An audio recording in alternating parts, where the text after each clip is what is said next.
எட்டி பழுத்தார் குலை நலவாங்கனி கொண்டுணலாகா மூலை நலம் கொண்டு முறுவல் செய்வார் மேல் பிலகுரு நெஞ்சினை பெய்து கொள்ளீரே மனை புகுவார்கள் மனைவியை நாடில் சுனை புகு நீர் போல் சுழித்துடன் வாங்கும் கணவன். அனைவருக்கும் இனிய காலை வணக்கங்கள். ஓம் திருமூல திருவடிகள் போற்று போற்று.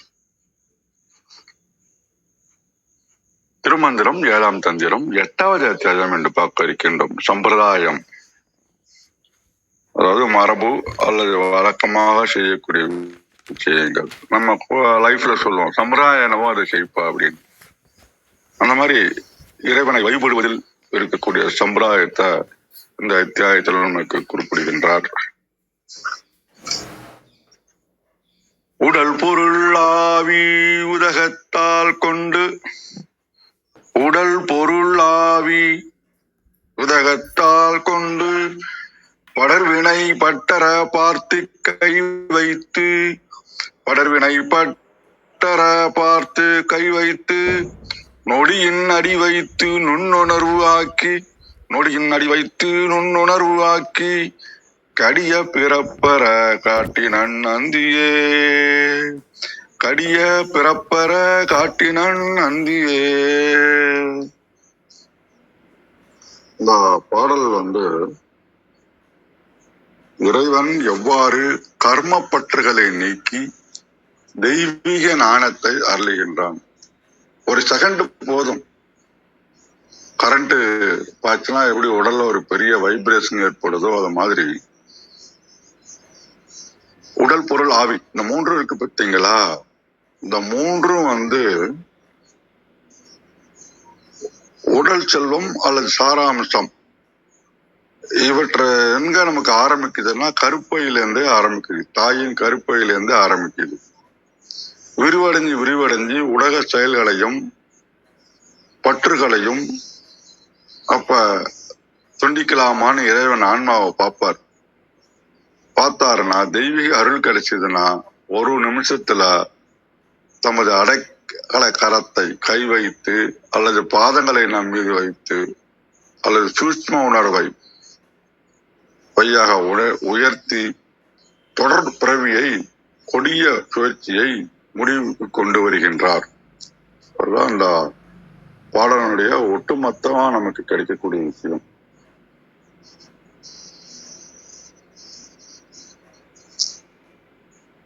இப்போ ஒரு நிமிஷம் இருங்க.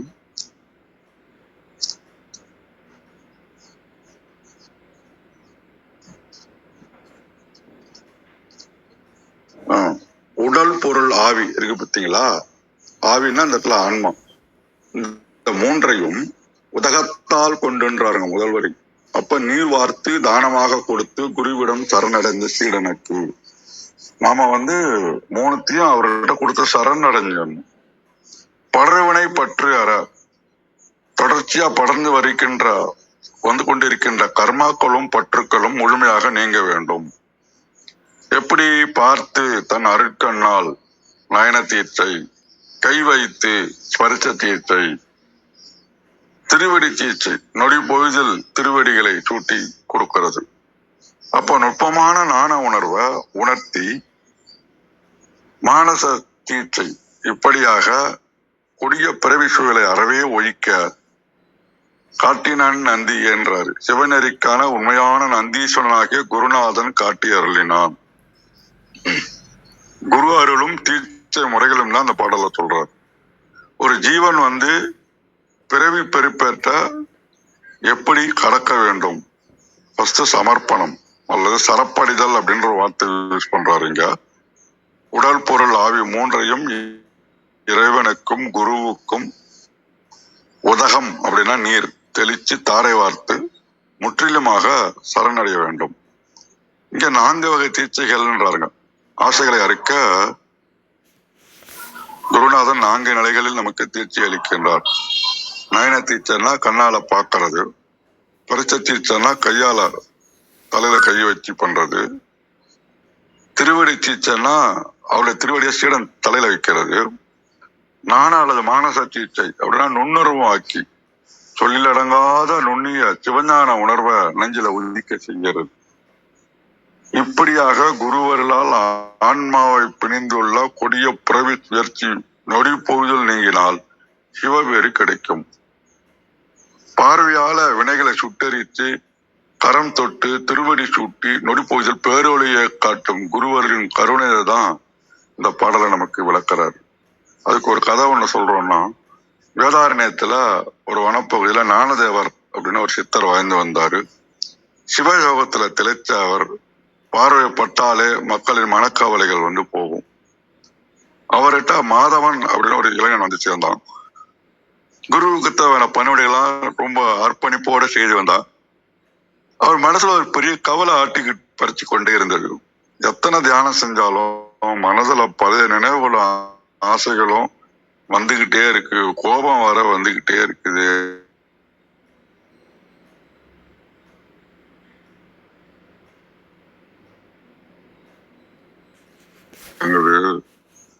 இந்த கொடிய பிறவி சூழல்ல இருந்து என்னை எப்படி விடுவிக்க மாட்டீங்களான்னு கேட்கலாம். அப்ப சொன்னாரு, ஆற்றை கடக்க நினைப்பவன் கரையில் நின்று கொண்டு சுமைகளை கையில் வைத்திருக்க கூடாது. அப்படின்னா ஐயா, நான் எனது என்னும் அகந்தையை தூக்கி எரிஞ்சு விட்டு தானமாக கொடுக்க முடியுமா? ஓகே, கங்கை நீரை கையில் எடுத்து என் உடல் பொருள் ஆவி அனைத்தையும் வார்த்து தருகின்றேன். இனி நான் என்பது எதுவும் இல்லை, எல்லாம் நீங்களே என்று கூறி நீரை வார்த்து சரணடைந்தான். மாதவனின் பூர்ண சரணாகதியை கண்ட ஞானதேவர் அவன் எதிரே நிமிர்ந்து நின்றார். நயன தீட்சை தன் அருட்கண்களை திறந்து மாதவனை ஆழமாக பார்த்தார். அந்த ஒரே பார்வையில் மாதவனின் மனதுக்குள் பல ஜென்மங்களாக பணிந்திருந்த ஆசைகளும் கர்ம வினைகளும் சூரியனை கண்ட பனியை போல விலகத் தொடங்கினான். அப்புறம் உச்சந்தல்ல கையை வச்சாரு. பெரும் மின்சாரம் பாய்ந்தது போல உணர்ந்தான். உடல் சிலிர்ந்தது, அறியாம இருள் அகன்றது, உள்ளுக்குள் பரவசம் பொங்கியது.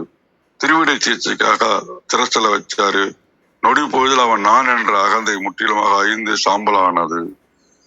ஞான சிகிச்சையை காதல பிரணவ மந்திரத்தை உபதேசி சொல்றாரு. அப்ப நுண்ணிய சிவஞான உணர்வை அவனுக்குள்ளே விதைத்துகின்றது. இப்ப மாதவன் மெல்ல கண்ணை திறக்கிறான். அவன் கண்ட உலகம் வேறாக இருக்கின்றது. மரங்கள், காற்று, ஆகாயம், தன் குரு எல்லாவற்றிலும் அந்த பரம்பொருளின் பேரொளி பிரகாசிப்பதை காண்கின்றான். எல்லாவற்றிலும் இறைவன் இருப்பதை உள்ளுக்குள்ளே உணர்கின்றான். அவனை கட்டுப்போட்டு இருந்த கொடிய பிறவி பிணி ஒரே நொடியில் அற்று போனது. அப்ப உடல் பொருளாவி உதகட்டாட்கொண்டு அப்படின்னு கடிய பரப்பர காட்டின நந்தியை அப்படின்னு இந்த 4 வரியில பாத்தீங்கன்னா அவர் குறிப்பிடப்படுவது, உடல் பொருள் ஆவி எல்லாத்தையும் குருவிட்ட அர்ப்பணிங்க. குரு வந்து பார்த்து தொடுதல், திருவடி சூட்டுதல், உபதேசம், இப்படியான திசைகளில உங்களுடைய பிறவி பணியை ஒரே நிமிஷத்துல நீக்கி பேரறிவு நிலையை அடைய செய்வார் அப்படின்ற தத்துவத்தினுடைய கதைகள். நம்ம வந்து இந்த பாடல் வந்து ஏற்ற சுரக்கா கிடையாது. பழங்காலத்துல நவீன காலத்துல மன அமைதிக்காகவும் ஆன்மீக முன்னேற்றத்துக்காகவும் வாழ்வியல் தெளிவுக்காகவும் தான் நம்ம வந்து டெய்லி படிக்கிறோம். அப்ப நமக்கு என்ன கிடைக்கணும் அப்படின்னா, ஃபர்ஸ்ட் வந்து மன அழுத்தத்துல இருந்து விடுதலை கிடைக்கணும். அப்ப கிடைச்சி பரிபூர்ண சரணாகதி அடைஞ்சிட்டோம்னு சொன்னா நமக்கு எந்த ஒரு டிப்ரெஷனோ ப்ரெஷரோ உடல் நமக்கு வர்றதுக்கு வாய்ப்பே இல்லை. அதுக்கு அடுத்தது நல்வழி காட்டியை தேர்ந்தெடுத்தல். துருவ மென்டாரை நம்ம தேடணும். படவினை பட்டற பார்த்து கை வைத்து அப்படின்றாரு. அப்ப நமக்கு வாழ்க்கையில நமக்கு யார் கைட் பண்ணுவாங்க, வாழ்க்கைக்கான குரு யாருன்னு பார்க்கணும். விழிப்புணர்வு வாழ்க்கை, மைக்ரோ அவேர்னஸ் அண்ட் மைண்ட்ஃபுல்னஸ், நுண்ணுணர்வாக்கி கடிய பரப்பற அப்படின்றாரு. அப்ப இந்த நுண்ணுணர்வுன்றது இந்த மைண்ட்ஃபுல்னஸ் அக விழிப்புணர்வு மூலமாக வரக்கூடியது. அதனால எதையும் அவசரப்பட்டு தீர்மானிக்க வேணாம், கோவப்பட வேணாம். ஒவ்வொரு எண்ணத்தையும் செயலையும் விழிப்புணர்வோடு கவனிப்போம். எண்ணங்கள் சீராகும், தவறான பழக்க வழக்கங்கள் குறையும். அப்புறம் நானும் இந்த அகத்தையை கடந்து வெளியில வரணும். நாம இப்படியாக வாழ்க்கையில் பணிவு, ஈகோலெஸ் ஸ்டேட், சரணாகதி, சரண்டர், நல்வழி காட்டுதல், மென்டார்ஷிப், மைண்ட்ஃபுல்னஸ், விழிப்புணர்வு, இந்த 4ஐயும் கடைபிடிப்பதன் மூலம் நாம் ஆன்மீக முன்னேற்றம் ஏற்பட முடியும் என்று கூறி தளத்தை கௌரியமாவிடம் ஒப்படைக்கின்றேன். மிக்க நன்றி. மிக்க நன்றிங்க ஐயா. மிக அருமை. முழுமையான விளக்கம். இதுக்கு மேல இதை பத்தி யோசிக்கிறதுக்கு ஒண்ணும் இல்லைங்கிற மாதிரி நல்ல விளக்கம் கொடுத்துருக்கீங்க ஐயா. மிக்க நன்றி. வாங்க வித்யாமா. வணக்கம் அம்மா. அனைவருக்கும் வணக்கம். ஓம் சிவசக்தி போற்றி, ஓம் திருமூலரே போற்றி. 1778வது திருமந்திரம். சம்பிரதாயம். திருமந்திரம். உடல் பொருள் ஆவி உதகத்தால் கொண்டு படர்வினை பற்றற பார்த்து கை வைத்து நொடியின் அடி வைத்து நுண் உணர்வாக்கி கடிய பிறப்பற காட்டினன் நந்தியே. சம்பிரதாயம் என்பதற்கு வழிவழியாக தொடரும் நடைமுறைகள் என்பது பொருள். இது சிவனையே ஞான குருவாக நல்லாசானாக கொண்டு ஒழுகுதலாகும். உடல் பொருள் ஆவி மூன்றையும் இறைவனுக்கே தத்தம் செய்வதாக பாவித்து நீர்விட்டு தொடரும் துன்ப வினைகள் அதுபடும் வண்ணம் அருட்பார்வை காட்டி கைகளால் வாழ்த்தி திருவடியை தலைமேல் வைத்து திருவடி ஞானத்தை விளக்கி உள்ளுணர்வு விழித்தல செய்து தொடரும் பிறவி துயரை அறுத்து நற்கதி காட்டினான் நந்தி எம்பெருமான். ஆவி என்றால் உயிர், உதகம் நீர், கடிய இறுகிய கொடிய. கழக வெளியீட்டில் தென்னாடுடைய சிவன் 6 உயிர்களின் செவ்வி நோக்கி சிவகுருவாக தோன்றியருளி அவர் தம் உடல் பொருள் ஆவி மூன்றனையும் அவர் அன்புடன் ஒப்புவிக்க அருளார் கை கொண்டு அருளுவன். அவர் தம் எஞ்சி வினையாகிய சஞ்சிதம் பற்றற திரு உள்ளங்கொண்டு பார்த்தலாகிய திரு கண் நோக்கமும் கையை முடியில் வைத்தலும் திருவடியை முடியில் வைத்தலும் நுண்ணுணர்வாகிய திரு ஐந்தெழுத்தை செவியறி உறுத்தலும் ஆகிய சிறந்த நன்னெறி நான்மை குறிப்பார் சிவ தீர்க்கையை புரிந்து அருள்வன். இச்சிவ தீர்க்கையால் வேறொன்றானும் போக்கப்படாத பிறப்பாரும் திருவடி பேராம் சிறப்புறும். உடல் பொருள் ஆவி உலகத்தார் கொண்டு. இவ்வடியின் பொருள் பக்குவப்பட்ட ஆன்மாக்களுடைய உடல் பொருள் ஆவி மூன்றையும் அடிமையாக கொண்டு படர்வினை தொல்வினை அதாவது சஞ்சிதம் கை வைத்து தலையில் கை வைத்து அடி வைத்து தலையில் திருவடியை சூட்டி நுண்ணுணர்வாக்கி பசு கரணங்களை பதிகரணங்களாக்கி ஞான வடிவினனாக செய்து. அனைவருக்கும் நன்றி, வணக்கம். சிவசிவ. திருச்சிற்றம்பலம். மிக்க நன்றிங்கம்மா. அருமைம்மா. நன்றி. வாங்க கிருத்திகாமா. வணக்கம் அம்மா.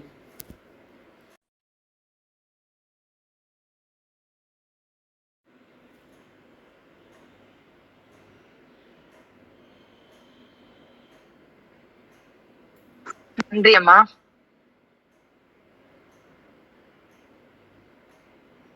கௌரிமா. கேக்குதுங்கம்மா.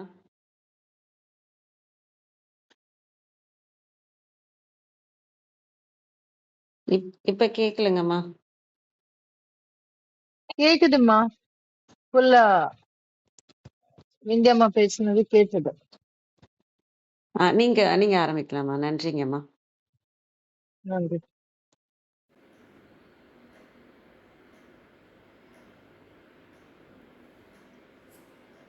இன்றைய மந்திரம் நம்ம கௌரிமா சொன்ன மாதிரி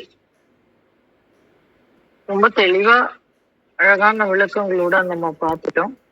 முதல்ல இந்த சம்பிரதாயம் அப்படிங்கிற ஒரு விஷயம், இன்னைக்கு ஒரு புது அத்தியாயம் நம்ம ஆரம்பிக்கிறோம் இல்லைங்களா? அது என்ன அப்படின்னு கேட்டீங்கன்னா, சம்பிரதாயம் அப்படிங்கிறது இன்றைய அத்தியாயத்தினுடைய தலைப்பு. ரிச்சுவல் அப்படின்னு நம்ம சொல்லுவோம் இல்லையா? அது என்ன? சடங்கு, சம்பிரதாயம் இதெல்லாம் தேவையா தேவையில்ல அப்படின்னு ஒரு ஒரு தாட் நமக்குள்ள வரும் இல்லைங்களா? அப்போ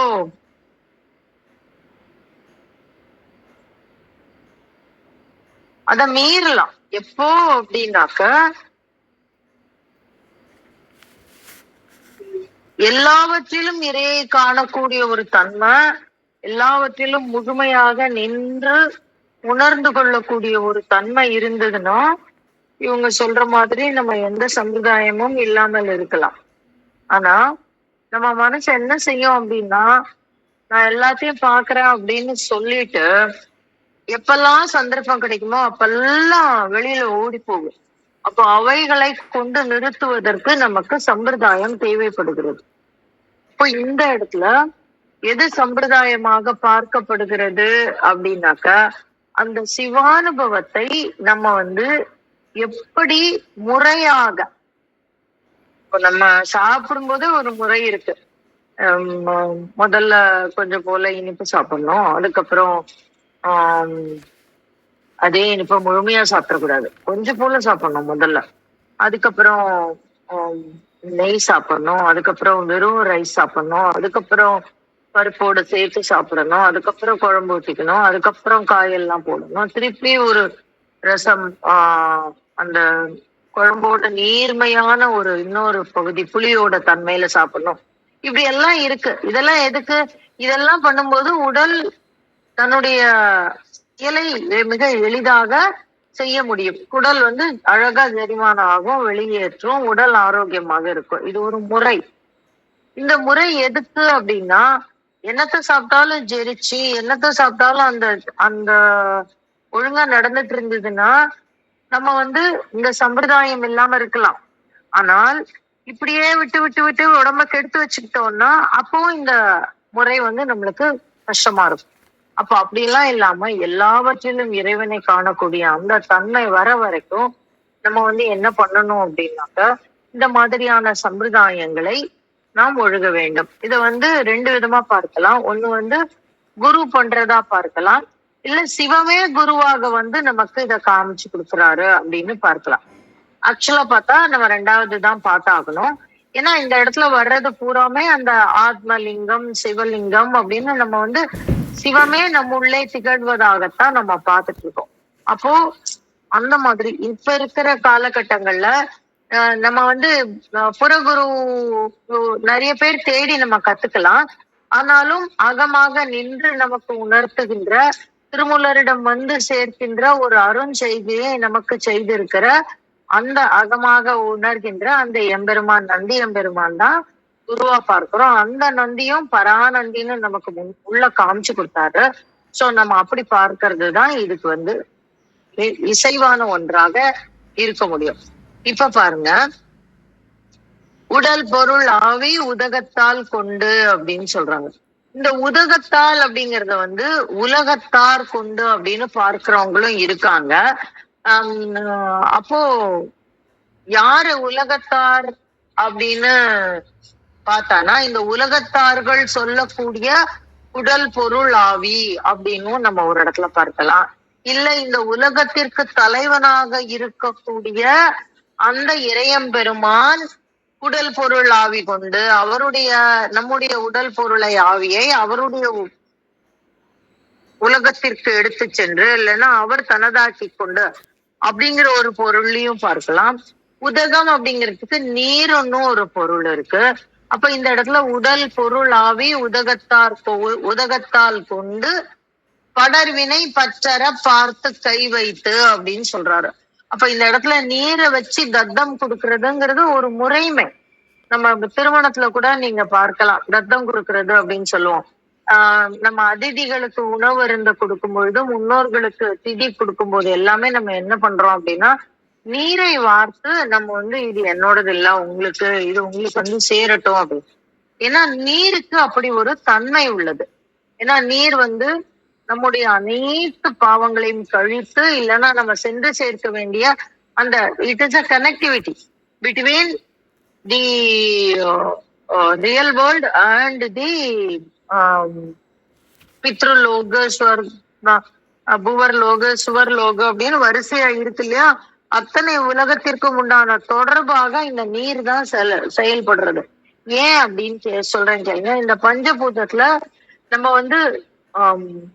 நெருப்பு போடுறோம். இந்த நெருப்பு வந்து யாகங்களுக்கு பயன்படுத்துகிறோம். இந்த யாகங்களுக்கு பயன்படுத்தும் போது அது வந்து அவியை கொண்டு சேர்க்கிறது அப்படின்னு ஒரு சர்டன் டிகிரியில இருக்கிறவங்க, அதாவது இந்த தேவர்கள் அந்த மாதிரி அவங்களுக்கு கொடுக்கக்கூடிய உணவை வந்து நம்ம எப்படி பண்றோம், அவின்னு சொல்றோம். அந்த அவிய வந்து நீ இதுல இடுறோம், நீ நெருப்புல இடுறோம். ஆனா அதற்கு கீழே இருக்கக்கூடிய லோகங்களில் உள்ள பித்ருக்களுக்கு அவங்களுக்கெல்லாம் கொடுக்கறதுக்கு நம்மளால எளிதாக செய்யக்கூடியது. எகைன் இங்கேயும் ஒரு சம்பிரதாயம் தேவைப்படும். ஏன்னா ஹோமம் பண்ணணும் இல்லைன்னா அவி கொடுக்கணும் அப்படின்னா அதுக்கு வந்து அந்த மந்திரங்கள் அதனுடைய விஷயங்கள்லாம் தெரிந்து எந்த மாதிரியான சொல்லி உபயோகம் பண்ணணும், எந்த மாதிரியான நெருப்பு வளர்க்கணும், அதெல்லாம் நம்ம வரிசையா பார்த்துட்டு வந்தோம். முன்னாடியே பார்த்துட்டோம் என்னென்ன மரத்துல இருந்து என்னென்ன ஹோமம் பண்ணா என்னென்ன உலகத்தை நம்ம சென்றடைய முடியும் அப்படிங்கறதெல்லாம் இதுக்கு முன்னாடி திருமூலர் சொல்லியிருக்காரு. சோ அந்த இடத்துக்கெல்லாம் போகாம இந்த இடத்துல ரொம்ப எளிமையா சொல்றாரு. நீர் எல்லாவற்றையும் தொடர்பு படுத்தக்கூடியது.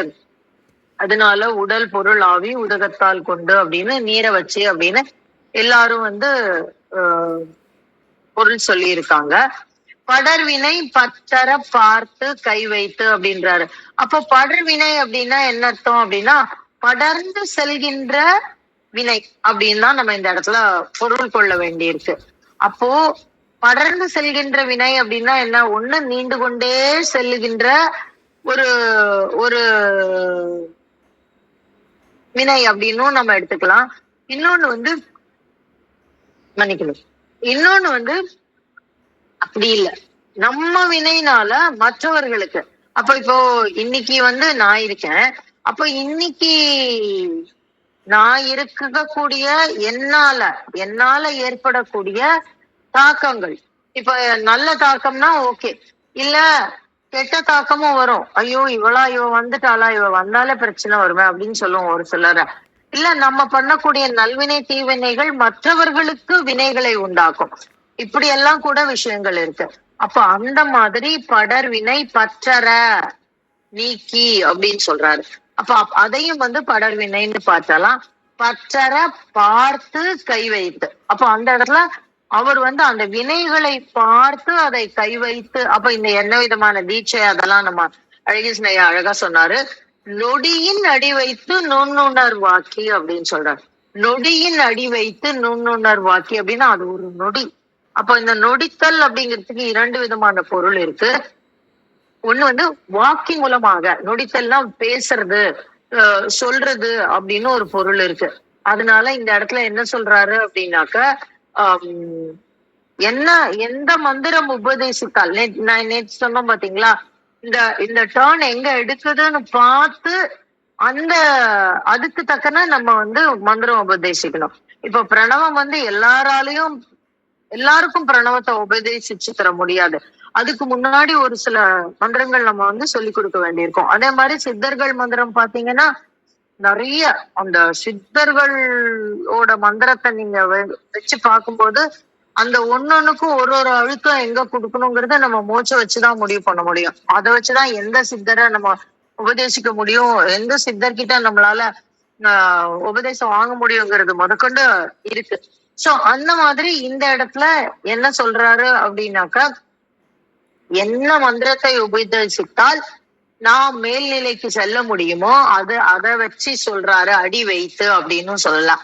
இல்ல நொடியில் அடி வைத்து அப்படிங்கும் போது நொடிக்கு ரியாக்ட் பண்ணக்கூடிய ஒரு விஷயம் என்ன இருக்கு அப்படின்னா நம்முடைய கண்கள், அதையும் வச்சு சொல்லுவாங்க. நொடியின் அடி வைத்து நுண்ணுணர்வாக்கி, அப்ப அதன் மூலமாக நாம் பெறக்கூடிய நுண்ணுணர்வை கூட்டி கடிய பிறப்பற காட்டினான் நந்தியே அப்படின்னு குருவாக நம்முள்ளே இயங்குகின்ற அந்த நந்திய சொல்றாரு. அவர் எப்படி நம்முடைய வினைகளை அகற்றுகிறார். அந்த இதுவரை ஆத்மலிங்கமாக பார்த்த, சிவலிங்கமாக பார்த்த இறையம் பெருமான் நந்தியாக குருவாக நம்முள்ளே அமர்ந்து எங்கனம் பார்க்கிறாரு அப்படின்னு நம்ம இந்த இடத்துல பார்க்கிறோம். அப்ப இந்த இடத்துல உதகத்தால் கொண்டு அப்படிங்கிறத வந்து நம்முள்ளே இருக்கக்கூடிய சுவாதிஷ்டானத்தில் இருக்கக்கூடிய உலகியல் ஆசைகளை நீக்கி அப்படின்னும் நம்ம சொல்லலாம். இல்ல அதன் மூலமாக பிறப்பறுத்து அப்படின்னும் எடுத்துக்கலாம். ஆனா பொதுவா இந்த இடத்துல நான் பார்க்க விரும்புறது என்ன, இல்ல நான் ரொம்ப பொருத்தமா இருக்கிறது என்ன அப்படின்னாக்க, இந்த உலகம் அப்படின்னு தான் நான் பார்க்க விரும்புறேன்.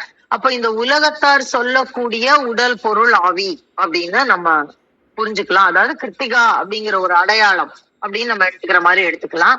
அத பார்த்து படர்வினை பற்றற பார்த்து, அப்ப எனக்கு முன்னாடி நடக்கக்கூடியது, எனக்கு பின்னாடி நடக்கக்கூடியது, என்னால நடக்கக்கூடியது, அதாவது அதையும் இந்த 3 விதமா ஏற்கனவே சொல்லியிருக்கோம் நம்ம. ஆகாமியம், பிராரப்தம், சஞ்சிகம்னு பார்த்திருக்கோம் இல்லையா? அந்த வினைகளை எல்லாவற்றையும் மறுத்து கை வைத்து அப்படின்னா நம்ம எங்க கை வைக்கிறது அப்படின்னா, கை என்பது நம்மளுடைய புறத்துல இருக்கக்கூடியதுதான். ஆனா இங்க எம்பெருமானுடைய திருவடி, அதுதான் அந்த கை அப்படின்னு சொல்லக்கூடியது. அத கைக்குண்டான செயல், அத அப்படிதான் நம்ம பார்க்கணும். நொடியின் அடி வைத்து அப்படின்னா அதுக்கும் நம்ம திருவடி தீட்சை அப்படின்னு நம்ம சொல்லுவோம். நுண்ணுணர்வாக்கி அப்படின்னா அந்த இடத்துல நம்ம முழு சரண்டர் பண்ணி அவருடைய திருவடியில் நம்ம தலை வைத்து இருக்கும் பொழுது நம்முடைய மொத்த உணர்வு நிலைகளும் எங்கே இருக்க வேண்டும், எப்படி இருக்கும் அப்படின்னு சொல்றாரு. அப்ப நம்ம அங்க குரு முன்னாடி உள்ள சரண்டர் ஆகும்போது புறகுருவோ அகுகுருவோ, அப்போ வேற இடங்களை நம்ம யோசிச்சுட்டு இருந்தோம்னா அது செட் ஆகாது அப்படிங்கிறதையும் நமக்கு காமிச்சு கொடுக்குறாரு. அப்படி காமிக்கும் போது கடிய பிறப்பெருப்பு காட்டினான் நந்தியே அப்படின்னா பிறவி அருந்து விட்டது அப்படின்னு காமிக்கிறாரு. நமக்கெல்லாம் முடிஞ்சிருச்சுங்க. அந்த திருமூலர் இப்படி காமிச்சு கொடுக்கறதுலயே திருமூலர் எவ்வளவு விதவிதமா காமிச்சு கொடுக்குறாரு பாருங்க. இதுவும் ஒரு தீட்சி. இப்ப எத்தனை பேரு சரண்டர் ஆகி இந்த மந்திரத்தை நம்ம அப்படியே ஏற்றுக்கொள்கிறோம்னு பாருங்க. நீங்க அப்படியே நிகழ்த்தி பாருங்க. நேற்றுக்கு கௌரிமா ஒரு கைடட் மெடிடேஷன் பண்ணாங்கல்ல, அதே மாதிரி இந்த இடத்துல நிகழ்த்தி பாருங்கள். உள்ளே திருமூலர் நமக்கு உண்டான வழியை நமக்கு காட்டி தருவார் அப்படிங்கிறது ரொம்ப ரொம்ப ரொம்ப உறுதியான ஒரு செய்தி. அதை உங்களோடு பகிர கிடைத்த இந்த கால வேளைக்கு நன்றி சொல்லி என்னுடைய பகிர்தலை முடித்துக் கொள்கிறேன். நன்றி. மிக்க நன்றிங்கம்மா. மிக அருமை, மிக அருமையான விளக்கம். நிறைய தெளிவான விளக்கம் சொல்றீங்க. நன்றி. அனைவருக்கும் அன்பு வணக்கம். ஓம் நந்தியம்பெருமான் திருவடி போற்றி. ஓம் திருமூலர் திருவடி போற்றி. ஓம் நம சிவாய். Translation: securing the body, wealth and life by means of water, glancing so as to break the spreading karma, laying the hand, by initiating instruction, putting the foot, instilling finer consciousness, Nandi demonstrated the termination of birth expeditiously. அப்படின்னு கொடுத்துருக்காங்க. அதே பொருள் தான் நானும் பார்க்குறேன். எப்படிலாம் நமக்கு பற்று அறுத்து அவரோட திருவடியை நமக்கு வைக்கிறாங்க அப்படிங்கிறது தான். அதுக்கு முதல்ல நம்ம சரணடையணும் அப்படிங்கிறது இருக்கு. உடல் பொருள் ஆவி. நம்ம சரணடைகிறதுக்கு முன்னாடி உடல் இருக்கும், பொருள் இருக்கும், ஆவியும் இருக்கும். அந்த பொருள் மாய பொருளான அந்த மனமாக இருக்கும். சரணடைஞ்சு இறைவன்கிட்ட போனோம்னா நம்மளோட பொருள் மெய்ப்பொருளாக மாறிடும். அந்த மாற்றத்தை தான் கொடுத்துருவாங்க நமக்கு. அதுதான் நல்ல நல்ல விளக்கம் பார்த்தாச்சு. இதுக்கு மேலே இதில் சொல்கிறது எனக்கு ஒன்றும் தெரியல. படர்வினை பற்று அதை மட்டும் நான் உலகத்தில் பார்க்குற விஷயத்த பார்க்கலாம், அதெல்லாம் சொல்லலாம். ப்ராக்டிக்கலாக நம்ம எல்லார்ட்டையும் பார்க்குற ஒரு விஷயம் இருக்குது. படர்வினை, அந்த வினை படர்ந்துக்கிட்டே இருக்கிற வினை தான். பிறவியாக படர்ந்துக்கிட்டே இருக்கிற வினை. ஏன்னா ஒரு ஆசையை கொண்டு உலகத்துக்கு வந்துடுவோம். அதை போக்குறது இல்லாமல் அதையும் மேலே சேர்த்து போயிட்டே இருக்கும். அது எதனால் வருதுன்னா அந்த பற்றுன்ற ஒரு விஷயத்தினால தான் வருது. பற்று வினை, படர்வினை பற்று அறுக்கணும். அதை அவங்களோட தீட்சையால் இறைவனோட கருணையால் எடுக்கிறாங்க. அந்த பற்று நம்ம இந்த உலகத்தில் எப்படி இருக்குது அப்படின்னு பார்த்தீங்கன்னா, என்னோடது அப்படிங்கிற இடத்துல வந்துடும். இப்போ நான் பார்க்குற இடத்துலலாம் எப்படின்னா, அந்த அம்மா அப்பா பிள்ளைங்க மேலே வச்சிருக்க பற்று, பிள்ளைங்க அம்மா அப்பா மேலே வச்சிருக்க பற்று, அதெல்லாம் தான் இந்த ஏஜில் நான் பார்க்குற நிறைய விஷயம். ஏன்னா அதுக்கு முன்னாடி சின்ன பிள்ளையா இருக்கும்போது அவங்களோட கடமையாக நிறைய செய்ய வேண்டி வரும். அம்மா அப்பாவாக இருக்கிறவங்களும் சரி, பிள்ளைங்களும் அவங்க செஞ்சதுக்கு நம்ம செய்யணுன்ற அந்த இது இருக்கும். ஆனால் இப்போ நான் இந்த ஏஜில் நான் நிறைய பேர் பார்க்குறது அந்த பற்று இன்னும் அதிகமாக என்ன ஆகுது அப்படின்னா, எதிர்பார்ப்பு ரொம்ப அதிகமாகுது. ஏன்னா என்னோட ஒரு விஷயம், என்னோட மனிதர்கள், என்னோட இது அப்படிங்கிறப்ப எதிர்பார்ப்பு ரொம்ப அதிகமாகுது. அந்த எதிர்பார்ப்பு அதிகமாக இருக்கிறப்பே என்னன்னா அங்கே உண்மையான அன்பே இருக்க முடியாது. எதிர்பார்ப்பு இருக்கிற இடத்துல உண்மையான அன்பு இருக்க முடியாது. உண்மையான அன்பு அங்கே இல்லைனாலே சுயநலம் அதிகமாக இருக்கும். சுயநலம் அதிகமாக இருக்குன்னா அவங்க எண்ணத்தால் நீ இது என் விருப்பப்படி தான் நடக்கணுன்ற ஒரு விஷயம் வந்துடும். விருப்பப்படி தான் நடக்கணுங்கிறப்ப சொல்லாலேயோ செயலாலேயோ நம்ம வந்து அவங்கள காயப்படுத்துகிற ஒரு விஷயமும் நடக்கும். இது நாம் நிறைய இடத்துல பார்க்குற ஒரு விஷயம் வந்து அந்த எதிர்பார்ப்பு, அந்த பற்று வச்சு அந்த எதிர்பார்ப்பை வச்சு நீ என் இஷ்டத்துக்கு தான் நடக்கணுன்ற ஒரு விஷயம் இருக்கிறப்ப இந்த மாதிரி போய்க்கிட்டே இருக்கும். வினை வந்து அதுக்கு வந்து படர்ந்து கொண்டே இருக்கிறது தான். அங்கே இறைவனா வந்து அந்த பற்றை தூக்குறப்ப அது ரொம்ப வலியா இருக்கும். நம்ம இறைவன் பக்கம் வந்துட்டோம், இதை தூக்கணும் அப்படிங்கிறப்ப அவங்கள நமக்கு எதிராக திருப்பி நம்ம அந்த உறவே துண்டிக்கிற மாதிரி அப்போதான் நீ இந்த பாடத்தை கற்றுப்பியா அப்படிங்கிற மாதிரி நமக்கு அந்த மாதிரிலாம் நடக்கிற மாதிரி இருக்கும். நம்ம அதெல்லாம் இல்லாமல் நம்ம கூட இருக்கிறவங்கள அவங்களோட சுதந்திரமா அவங்க சந்தோஷமா இருக்கணுன்ற அந்த எண்ணத்தோட நம்ம வந்து நடத்தும் போது எதிர்பார்ப்பு இல்லாம நம்மளால முடிஞ்சதை அவங்களுக்கு செய்யணும். அது நான் நிறைய பார்க்குறேன் இங்க. இப்போ அம்மா அப்பாவா இருக்கிறாங்கன்னா அவங்க வயசானாலும் சரி, அவங்க சின்ன வயசுல அவங்க பிள்ளைங்களை எப்படி பார்த்தாங்களோ அப்படியே தான் பார்க்கணும்னு பிள்ளைங்க எதிர்பார்க்கறது. அது ரொம்ப நிறைய பார்க்குறேன் நான். அவங்களால முடியலைனாலும் உழுந்து உழுந்து செய்கிறாங்க. பிள்ளைங்களும் புரிஞ்சுக்கிறது இல்லை. சிலர் இடத்துல வந்து பிள்ளைங்கள்ட்ட ரொம்ப பெற்றவங்க எதிர்பார்க்குறாங்க. அவங்களோட உலகத்தில் அவங்களையும் வாழ விடணும். அதே மாதிரி அம்மா அப்பாவையும் வந்து சந்தோஷமாக அவங்களையும் வாழ விடணும். நீ தான் எனக்கு செய்யணும், நீ தான் எனக்கு செய்யணும்னு எதிர்பார்க்குற பிள்ளைகள் நிறைய பார்க்குறேன். அதேமாரி பிள்ளைங்க தான் எனக்கு செய்யணும் அப்படிங்கிற எதிர்பார்க்குற பெற்றவங்களும் இருக்கிறாங்க. அந்த மாதிரி இல்லாமல் கொஞ்சம் எல்லாருக்கும் அந்த சுதந்திரம், ஆன்மாக்கான சுதந்திரம் அவங்களுக்கு வரணும். அவங்க கடமையெல்லாம் முடிச்சிட்டாங்க, ஒரு தேவைன்றக்கப்ப இருந்தால் போதும். அவங்களுக்கு துணையாக இருக்கணும். கடமை செய்கிற இடத்துல எல்லா இடத்துலையும் இருக்கணும். அதே சமயம் யாரையும் டார்ச்சர் பண்ணாதீங்க அப்படிங்கிறது தான். எல்லாரையும் அவங்கவுங்க வழியில், இப்போ இறைவன் வழியில் ஒருத்தவங்க நடக்கிறாங்களா, அவங்களுக்கு உறுதுணையாக ஏதாவது பண்ண முடியுமா? இல்லையா? சரி, நான் என்னோட வேலையை பார்க்குறேன், நீங்கள் உங்களோட வேலையை பாருங்கள்.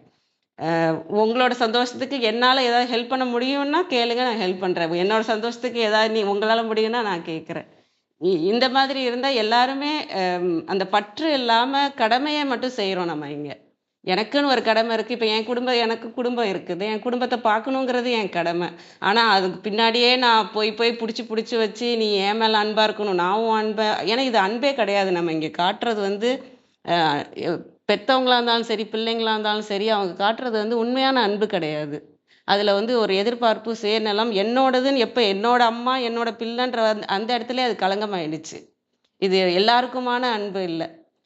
எல்லாருக்கும் இப்போ என் பையன் தான் இருக்கான்னா நான் எல்லா பையனையும் நான் ஒரே இதை தான் பார்க்கணும். ஆனால் என் பையனுக்கான கடமையை நான் செய்யணும் இல்லையா?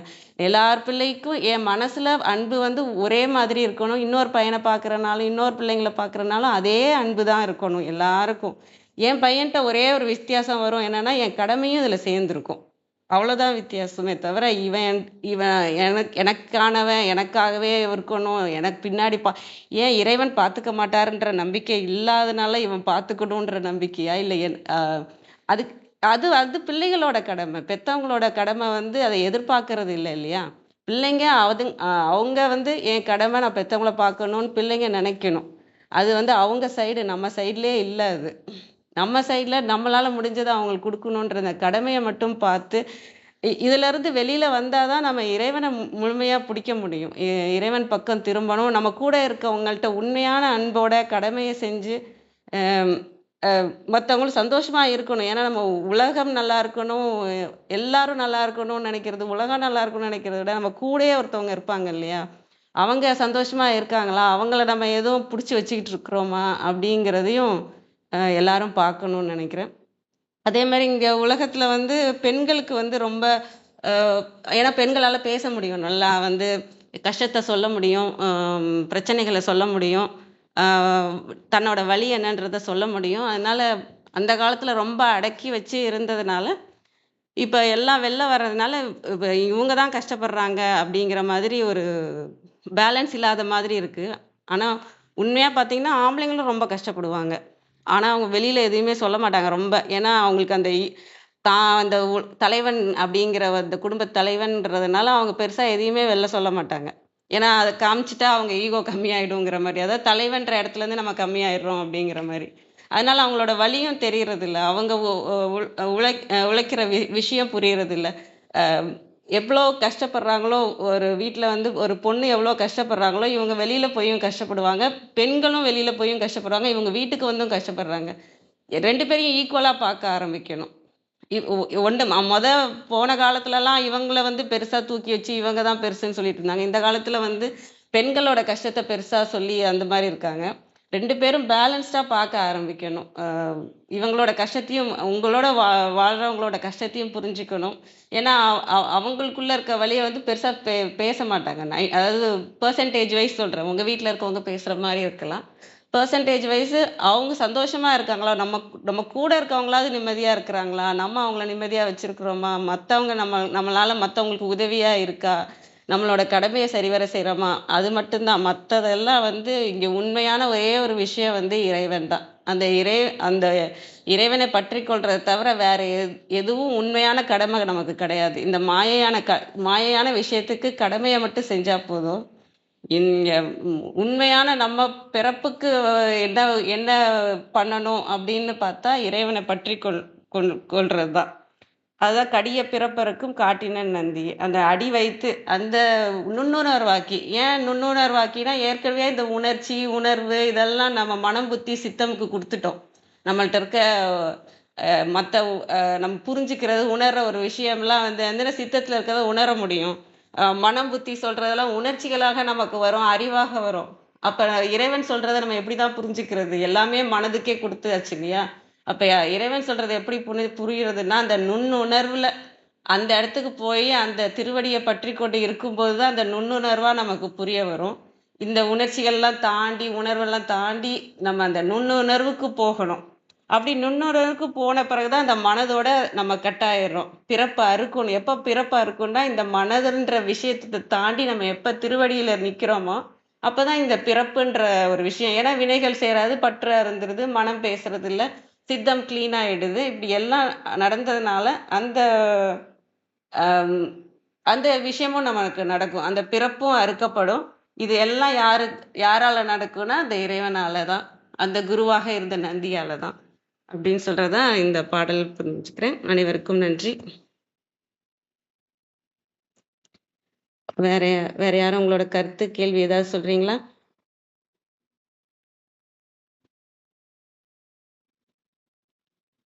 அனைவருக்கும் நன்றி. நிறைவு செஞ்சுக்கலாங்களா? நன்றி. இன்று எங்களுடன் இணைந்த அனைத்து உள்ளங்களுக்கும் எங்களது மனமார்ந்த நன்றிகள். மீண்டும் நாளை காலை 6:30 மணிக்கு சந்திப்போம். தலம் நிறைவு பெறுகிறது. திருமூலர் திருவடிகள் சரணம் சரணம். திருமூலர் திருவடிகள் சரணம் சரணம். திருமூலர் திருவடிகள் சரணம் சரணம். அனைவருக்கும் நன்றி. ஓம் நம சிவாய.